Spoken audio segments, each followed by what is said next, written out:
the cell phone tower companies, when you think about where you are in the cycle, why 5G has been so important. Because as you go through the 5G build out, the carriers are having to go in, replace antennas, and the underlying cash flow of the cell phone tower companies can increase through that replacement.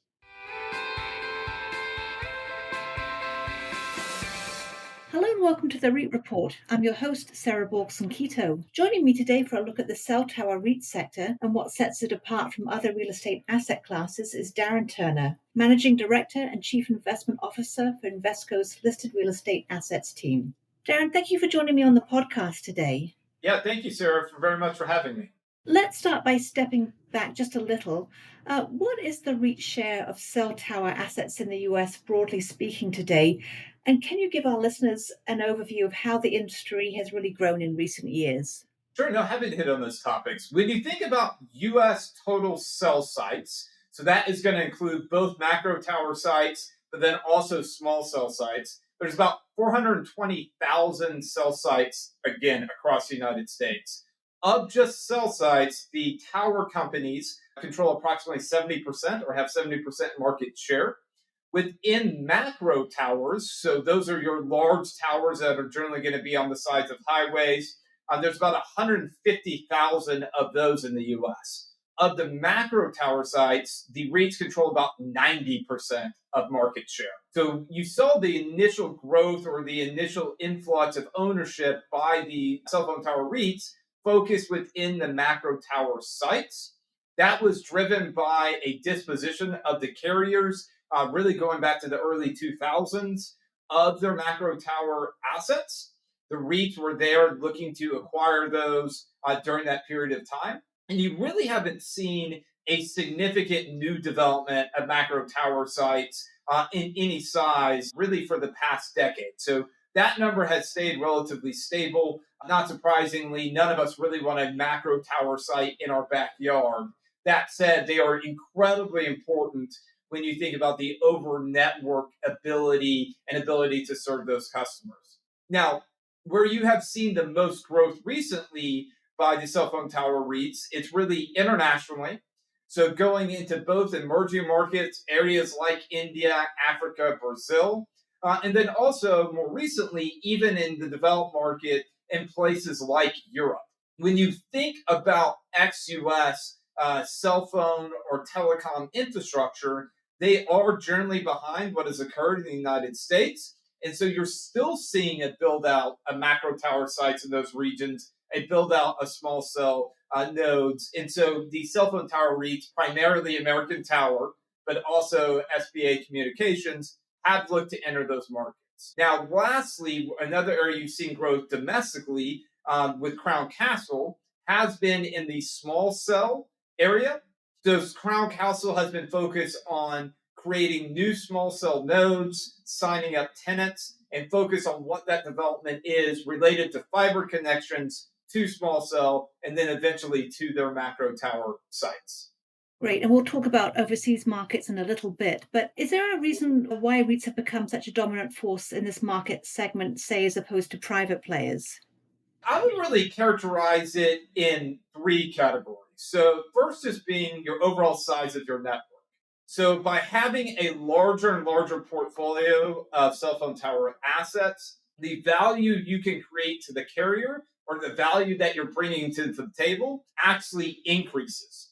So if I'm a private owner and I only own one macro tower site, the carriers aren't going to be as interested in negotiating with me just because I'm not nearly as important to their network versus American Tower, who owns 40,000 macro sites across the United States. Now, in addition to just level of importance, it's also ease of negotiation. So you see a lot of what we call master lease agreements in the cell phone tower industry, meaning the carriers such as AT&T, T-Mobile, they don't want to have to go in and negotiate leases on a tower by tower level. So again, being someone like American Tower that has significant ownership, I'm able to negotiate directly with an AT&T about my lease structure for the entirety of the portfolio. So that also gives them an advantage over the private players. And then lastly, what I'd say is just level of how they're capitalized. And so access to capital by the cell phone tower companies versus private buyers, you see a significant difference in cost of capital. And so their ability to access the equity markets, the corporate bond market, and then even asset backed securities, they're able to drive their cost of capital down much more so as just an individual private owner could. It sounds like you've touched on a lot of potential barriers to entry in the sector. Are there any other issues that are really making it difficult to get into the cell tower space? One is just the desire of local communities to have macro tower sites introduced, so new construction. And so, again, if I own an existing portfolio, the carriers generally know they're not going to be able to engage a developer to go build a new one.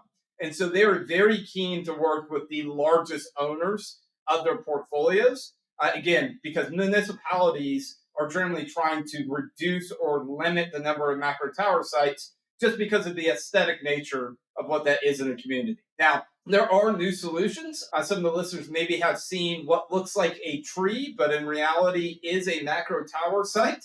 That is one element where they're trying to introduce, and again, aesthetically make it more pleasing, but it is still at the end of the day metal that, again, communities aren't really looking to be introducing. So just new supply on the macro tower site is incredibly limited. Yeah, I've seen some of those so-called trees. You sort of have to do a double take sometimes. Exactly right.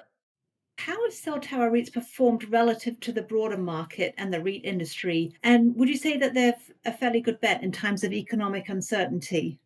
Yeah, and so I'll answer this in a couple of different time frames. So over the long term, so really over the past 10 plus years where you've had publicly traded REIT cell phone tower companies, they have been one of the best performing sectors within listed real estate. Now, the reasons for that is one, they run a very high margin business. So their margins on operations are approximately 90%. So just your free cash flow generation is much higher than what you see in other property sectors, especially areas like office, which is very capital intensive. So going into it, your business creates more free cash flow.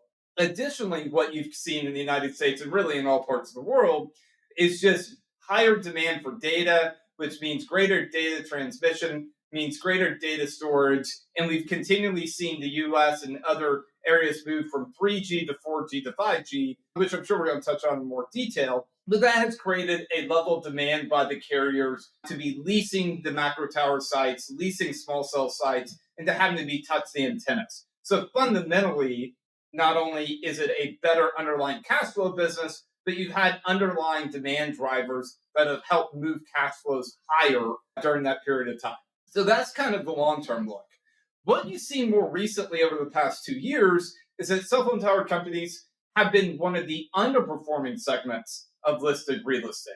When you think about my ability to capture economic growth, meaning as we come out of a recession like we did through COVID, my ability to move cash flow tied to that growth is very limited for the cell phone tower companies. They're much more driven by what is the carrier capex cycle, and they're not able to turn those leases quickly, and they're not going to capture extra rent growth because the underlying economy is opening up.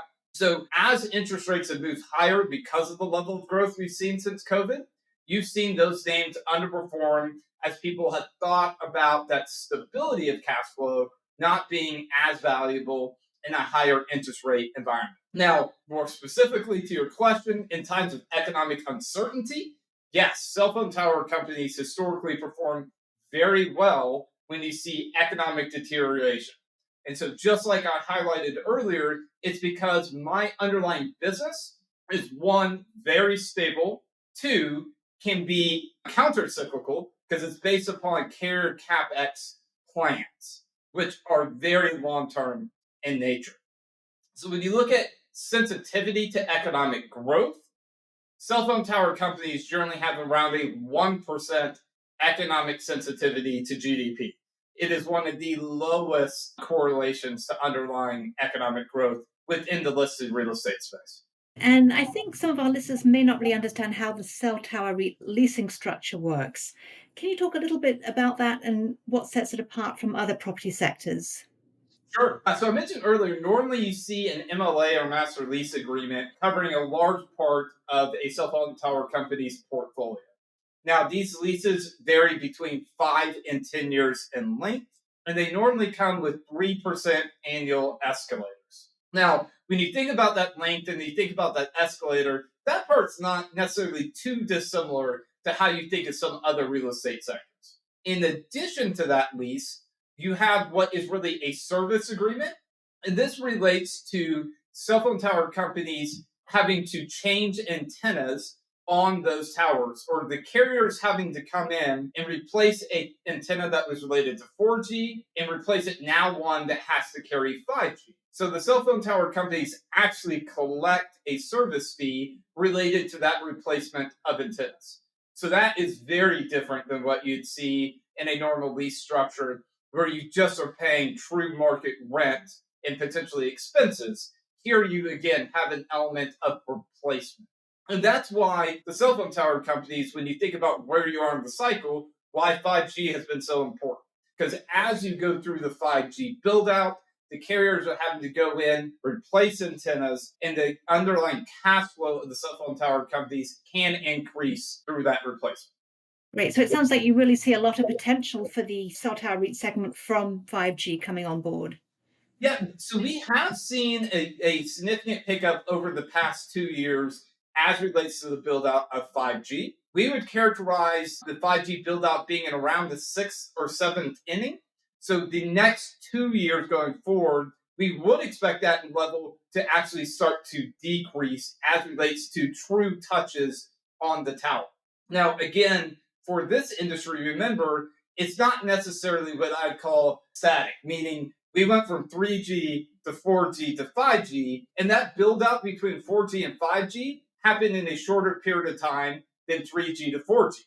So our expectation would be that the next round of build out, as we think about moving to something like a 6G, and I'll just use that name, that time frame of what's needed will actually be shorter. And the real reason for that is just how technology works, the speed of the technology, and again, the amount of data and the amount of coverage needed to support that data, what that has been in the United States. And reverting back to one of our earlier topics, global expansion, what are some of the opportunities and challenges that the sector faces in those areas? Sure. Yeah. So I'll start with opportunities. So the first opportunity really is the continued build out of tower sites in a lot of these markets. So when you think of emerging markets, most of the population in an emerging market actually doesn't have a computer. So they're purely reliant on their smartphone to be their 100% access to the internet and how they live their daily lives. And so the need for more towers in those sites, just because of the amount of usage, is actually higher. And so being able to actually construct new towers is one of those opportunities in those markets. Additionally, when you think of places like in Italy or a France or a Spain, they are what I would say about 3 years behind on the 5G build out. So the opportunity in that market is to really be looking to acquire underlying tower sites that need to make the transition from 4G to 5G to capture a lot of that uplift on antenna replacement I highlighted earlier. Now, from a challenging standpoint, the first one is working with local governments. And so, in certain parts of the world, because people view telecom infrastructure as such a security risk, your ability to truly behave in a free market environment can be more limited. So, we've seen that in multiple countries, places like China, certain aspects of India. The government at times has stepped in to make a determination on what level of rent is actually appropriate to make sure that a level of build out is still occurring. Now, additionally, you have to worry about carrier viability in a lot of these markets, meaning when you think about the US, we really have three carriers today that are very well capitalized overall from just debt on the balance sheet versus cash and assets. In some of the other countries, especially in emerging markets, you're dealing with companies that are relatively more new, meaning that the risk of bankruptcy the risk of them having to pull back CapEx plans is just much higher. Again, India has been a prime example of this, where the government has had to step in, force industry consolidation because of the financial health of the carriers, which can limit new underlying demand. Now, lastly, what I'll say is you do have a currency risk associated with going internationally as well. Obviously, the cell phone tower REITs are US based. They get paid in local currency in those markets. And so they're having to introduce levels of hedging that can increase volatility of your underlying cash flow when they have their quarterly earnings. Great, Darin. We've covered lots of ground, but is there anything else that you think we should throw into the mix today? I think I have to throw out AI as part of this conversation. Obviously, that has been the topic du jour in the overall markets now for the past few months. Cell phone tower companies haven't really seen any price benefit from a lot of the excitement around the AI.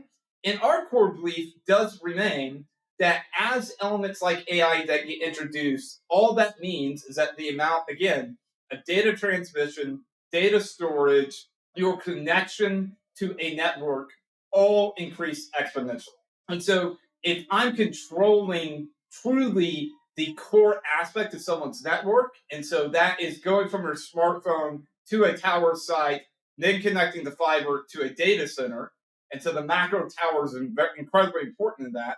We think long term that the cell phone tower companies do get a benefit from AI as well. And now, in the one point specifically around this, you have seen a lot of conversations, and we are big believers in this, in what's called edge computing. So, meaning small data centers at the edge of macro tower sites.